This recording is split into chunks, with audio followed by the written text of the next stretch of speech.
जय महादेव। आज का विषय है कि राधा रानी कौन थे और उनके बारे में हम जानकारी देंगे। जैसा कि सामान्यतः आपने अन्य लोगों के मुख से और सामान्य जनमानस से सुना होगा, जनता जनार्दन से, कि वो राधा रानी को श्री कृष्ण की प्रेमिका बताते हैं और ना जाने कैसी कैसी बात करते हैं, और विधर्मी भी इस बारे में कई बातें ऐसी करते हैं। तो चलिए जानते हैं इस वीडियो में कि क्या वास्तविकता थी। प्रथम बात तो ये है कि यदि राधा रानी उसमें राधा जी थे तो पहली बात तो ये है कि राधा जी श्री कृष्ण जी के मामी जी लगते थे। यशोदा के भाई रायण थे, उनकी पत्नी थे, अर्धांगिनी थे। लेकिन फिर भी यदि माने तो उसमें जैसा कि आजकल बताया जाता है टीवी सीरियलों आदि के माध्यम से, जिसमें राधा जी पूर्ण युवती है और श्री कृष्ण भी पूर्ण युवक है, दोनों साथ में नाच रहे हैं, रह रहे हैं, घूम रहे हैं, मतलब जो कुछ भी। तो कहीं ना कहीं ये गलत है। श्री कृष्ण 8 वर्ष की आयु में तो गुरुकुल चले गए थे, जहाँ से उन्होंने शिक्षा प्राप्त की। हाँ, उससे पहले उन्होंने ये गांव में अपने नगर में क्रीड़ाएं की, तो उस समय उनकी उम्र 6 वर्ष 8 वर्ष से कम थी। तो उस उम्र में जैसे कि मैं भी था, तो मैं भी बचपन में खेलता था, साथ में लड़कियां भी होती थी, उसमें कोई बुराई नहीं है। कारण ये है कि वो बालपन होता है। लेकिन जब ये तो श्री कृष्ण भी उनके इस लड़कियों के साथ क्रीड़ाएं करते थे, लेकिन वो बालपन था। तो ये बालपन नहीं दिखा के टेलीविजन के माध्यम से उसमें राधा जी को पूर्ण युवती दिखाया जाता है। उनके साथ ही श्री कृष्ण जी रास लीला और कई कई प्रकार की बातें दिखाई जाती है। तो प्रथम बात ये है कि ना तो वो इतने युवक थे उस समय, उन्होंने ये क्रीड़ा की है। और वो भी क्रीड़ा का अर्थ क्या होता है? खेल खेलना। जैसे गलियों में एक दूसरे के साथ खेल खेलते हैं, उन्हें खेल कहते हैं। क्रीड़ा का अर्थ ये रास लीला और ये सभी नहीं है। इसके साथ ही प्रथम बात ये है कि श्री कृष्ण उनकी प्रेमिका रुक्मिणी जी थी, जो विदर्भ नगर से थी, और उन्होंने रुक्मी की बहन थी, उनसे वो प्रेम करते थे। इसी कारण उन्होंने उनसे ही विवाह किया था। तो प्रथम बात ये है कि इसमें यहाँ पर कहीं सिद्ध नहीं होता कि राधा जी श्री कृष्ण जी की प्रेमिका थी। और भागवत में राधा जी का कई वर्णन नहीं है। लोग आजकल हर कहीं मिलते हैं राधे राधे और वो सभी बातें, चलो अच्छी बात है। अगर राधे रूप में आप परमात्मा का नाम ले रहे हो तो अच्छी बात है, लेना चाहिए, इसमें कोई बुराई नहीं है। लेकिन राधा आप कह रहे हो ये सब गलत बात है। उदाहरण के तौर पर ये समझ लीजिए, खैर वो तो बात उस समय की द्वापर युग में की थी। द्वापर युग में तो बहुत नियम कठिन थे, जरा सी भी गलती होने पर विशेष दंड दिया जाता था। चलो मान लेते, इसी समय की बात कर लेते। मैं अपने पे लेता हूँ। जैसे मेरी पत्नी का नाम है गीता, और मेरा नाम है अतुल। तो मानिए गीता अतुल नहीं कह के और सीता अतुल कहें तो क्या कैसा लगेगा? जरा आप ही अपनी बुद्धि का प्रयोग कीजिए। क्योंकि मेरी पत्नी का नाम यदि गीता है, मैं उदाहरण के लिए कह रहा हूँ, तो गीता अतुल कहेंगे कि हाँ गीता अतुल की पत्नी है, अतुल गीता का पति है। या फिर सीता कहेंगे, जो कि उनसे ना तो विवाह हुआ है। तो उस समय में तो ये बात सोचना भी अलग बात थी, कोई सोच भी नहीं सकता था। आजकल भी ये समय नहीं है, तो उस समय की तो क्या बात करें। तो चलिए इस संदर्भ में हम आपसे और प्रमाण देते हैं कि राधा जी कौन थे।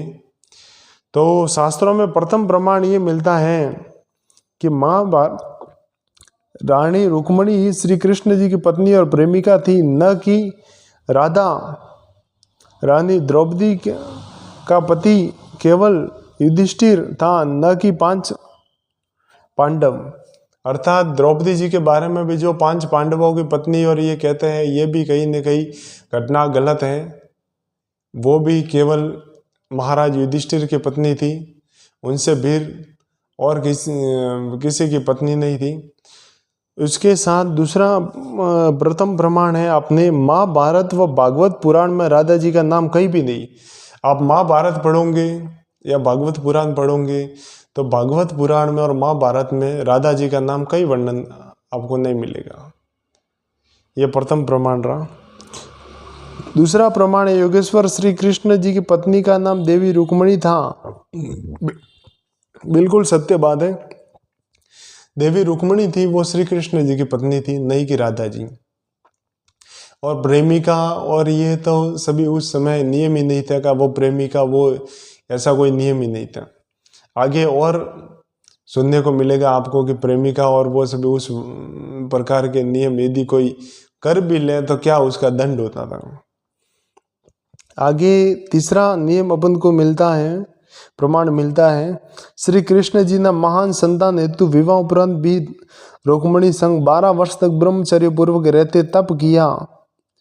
महाभारत सौप्तिक पर्व के 12वें अध्याय का 30वां श्लोक है। तो यहाँ पे यह वर्णन मिलता है कि श्री कृष्ण जी ने अपने विवाह के उपरांत भी महारानी रुक्मणी जी के साथ रहकर 12 वर्ष तक ब्रह्मचर्य का पालन किया श्रेष्ठ संतान की उत्पत्ति के लिए। यह वर्णन महाभारत के सौप्तिक पर्व में 12वें अध्याय के 30वें श्लोक में प्रमाण मिलता है। इसके साथ अगला चौथा प्रमाण मिलता है, ब्रह्म वैवर्त पुराण के अध्याय 49 के श्लोक 35, 36, 37 के प्रमाण से श्रीमती राधा जी माता यशोदा जी के भाई श्री रायण की पत्नी थी। जैसा कि ब्रह्म वैवर्त पुराण में वर्णन मिलता है, 49वां अध्याय है, उसमें 35, 36 और 37वां श्लोक है, जिसमें ये सीधा स्पष्ट तौर पर लिखा हुआ है कि राधा जी माता यशोदा जी के भाई रायण थे, उन रायण की पत्नी थी। इस रिश्ते से वो श्री कृष्ण जी की मामी सिद्ध होती है, न कि प्रेमिका। तो कृपया ध्यान दें, इस प्रकार की गलत जानकारी नहीं फैलाएं। अगला प्रमाण मिलता है 5वां प्रमाण, इससे राधा जी श्री कृष्ण जी की पूज्य मामी सिद्ध हुई। जैसा कि मैंने पहले ही वर्णन किया है कि वो उनका जन्म तो वैसे वहाँ पे हुआ था, देवकी उनकी माता थे, लेकिन पालन पोषण करने वाली, और उस समय तो हर स्त्री को माता कहते थे, इस प्रकार यशोदा उनकी माता थी। और माता का भाई मामा होता और मामा की पत्नी मामी होती। इस संबंध से वो उनकी मामी सिद्ध होती है। इसके साथ अगला प्रमाण है, इन ग्रंथ में कई भी श्रीमती राधा जी की कृष्ण प्रेमिका नहीं कहा गया। कृष्ण प्रेमिका होने का प्रमाण, या मैंने इतने प्रमाण दिए, इन प्रमाणों में कृष्ण प्रेमिका होने का प्रमाण आपको कहीं नहीं मिलता है कि राधा जी श्री कृष्ण जी की प्रेमिका थी। चलिए अगला प्रमाण है, ध्यान रहे कि महाभारत काल में पर स्त्री को छूना छेड़ना तो दूर, घूरना भी दंडनीय अपराध माना जाता था। महाभारत काल में शास्त्रों में वर्णन मिलता है कि पर स्त्री को या किसी स्त्री को छूना घूरना भी दंडनीय अपराध माना जाता था। छेड़ना तो दूर घूरना भी दंडनीय अपराध माना जाता था, और इसका स्पष्ट दंड मिलता था। इसी व्यवस्था के अंतर्गत कीचक द्वारा द्रौपदी को छेड़ने पर भीम ने कहा, मैं बड़े भाई की पत्नी का अपमान नहीं देख सकता। कीचक की आंख निकाल दी और सब अंग तोड़कर मार डाला। महाभारत विराट पर्व अध्याय 8वें श्लोक 67 और 68। तो जैसा कि इसमें बताया गया है कि पर स्त्री को देखना और ये तो दूर की बात है, उनको घूरना, सोना, इस प्रकार के दंड कार्य करने वाले को क्या दंड मिलता था, जो कि महाभारत में स्पष्ट मिलता है। विराट पर्व में, विराट पर्व के 8वें श्लोक, 8वें अध्याय, विराट पर्व के 8वें अध्याय के श्लोक नंबर 67 और 68 में मिलता है कि जब विराट में जो द्रौपदी और अन्य पांडव रहते थे, तब द्रौपदी का नाम शैरंद्री था। उस समय कीचक ने कुदृष्टि डाली, कुदृष्टि से देखा था द्रौपदी को। तो कुदृष्टि से देखने के पर और छूने पर, छूना तो दूर की बात है, केवल देखा था। तो देखने पर भीम ने ये प्रतिज्ञा ली थी कि मैं अपने बड़े भाई की पत्नी, सुनिए यहाँ पे ध्यान देने की बात है कि द्रौपदी भीम की पत्नी नहीं थी, अर्जुन की पत्नी नहीं थी, नकुल की पत्नी नहीं थी, और सहदेव थे उनकी पत्नी भी नहीं थी। द्रौपदी केवल पत्नी थी युधिष्ठिर की। तो भीम कहते हैं, भीमसेन कहते हैं, मैं अपने बड़े भाई की पत्नी अर्थात अपनी भाभी श्री का अपमान नहीं देख सकता। इसी के साथ उन्होंने कीचक को ऐसा दंड दिया जिसमें उनके हाथ तोड़े, पांव तोड़े, पैर तोड़े, आंखें निकाल दी और ऐसे करके मार डाला था। ये महाभारत के विराट पर्व में श्लोक नंबर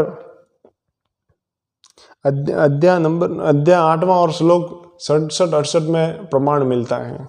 इसी के साथ अगला प्रमाण है, आर्य शिरोमणि पंडित चाणक्य स्त्री को घूरने वाले का अंगूठा कटवा देते थे। कौटिल्य अर्थशास्त्र, जो कि विष्णुगुप्त चाणक्य थे, वो पर स्त्री को घूरने वाले को के लिए ये दंड था उस समय कि उनका अंगूठा कटवा देते थे। इसी के साथ ही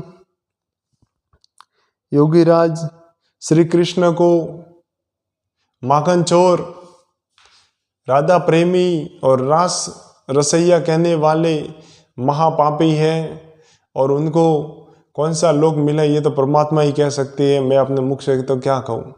इसीलिए ध्यान दें, अपने पूर्वजों का, अपने महापुरुषों का, अपने देवों का अपमान न करें, और ऐसे प्रेमी प्रेमिका वाले कार्य में यदि वो बड़े रहते तो वो श्रेष्ठ कार्य किस प्रकार कर सकते थे। उन्होंने कई जीवन में श्रेष्ठ कार्य किए, कई लोगों का उद्धार किया, कई व्यक्तियों का उद्धार किया। तो ध्यान दें कि राधा जी श्री कृष्ण जी की प्रेमिका नहीं थी, उनकी मामी सिद्ध होती है। इसी के साथ आज इस वीडियो में आपको ये जानकारी मिली।